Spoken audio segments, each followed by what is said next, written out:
Assalamualaikum warahmatullahi wabarakatuh. Perkenalkan, nama saya Tahira Salsabila Safputri dengan NPM 2311313. Saya dari kelas G. Di sini saya akan mempresentasikan mengenai prinsip-prinsip dalam perjanjian internasional. Sebelum saya menjelaskan mengenai prinsip-prinsip dalam perjanjian internasional, saya akan menjelaskan terlebih dahulu mengenai pengertian perjanjian internasional. Yang pertama, pengertian perjanjian internasional menurut Undang-Undang. Pasal 1 Angka 1 Undang-Undang Nomor 24 Tahun 2000 tentang Perjanjian Internasional mendefinisikan perjanjian internasional sebagai berikut. Perjanjian internasional adalah perjanjian dalam bentuk dan nama tertentu yang diatur dalam hukum internasional yang dibuat secara tertulis serta menimbulkan hak serta kewajiban di bidang hukum publik. Selanjutnya adalah pengertian perjanjian internasional menurut Konvensi Wina 1969.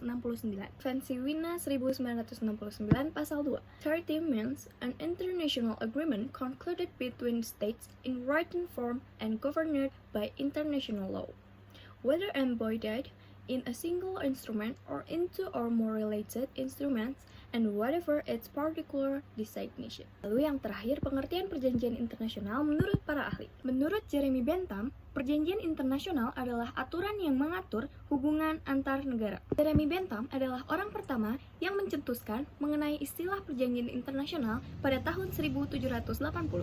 Prinsip-prinsip dalam perjanjian internasional. Yang pertama, Pacta sunt servanda. Prinsip ini berarti bahwa perjanjian harus dipenuhi. Setiap warga negara yang menandatangani perjanjian internasional wajib mematuhi kewajiban yang telah disepakati dalam perjanjian tersebut. Prinsip ini adalah dasar utama dari semua perjanjian internasional dan tercantum dalam Pasal 26 Konvensi Wina tentang Hukum Perjanjian 1969.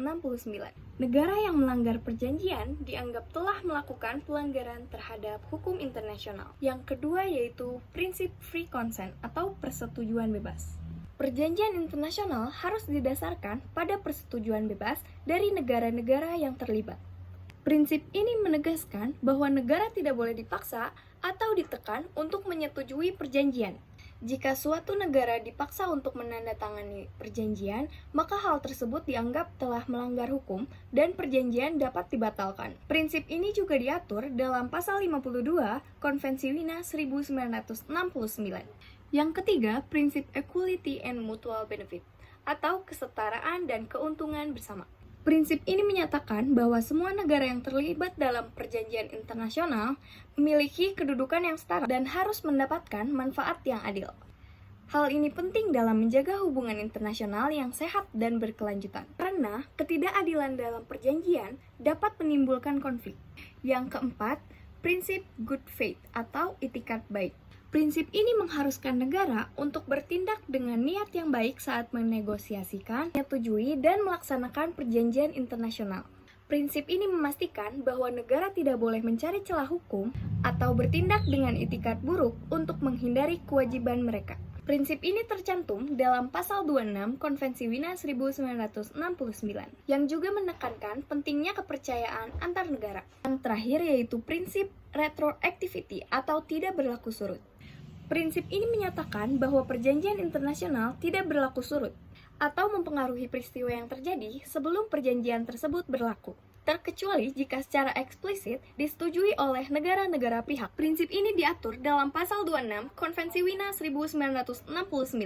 Sekian presentasi dari saya tentang prinsip-prinsip dalam perjanjian internasional. Wassalamualaikum warahmatullahi wabarakatuh.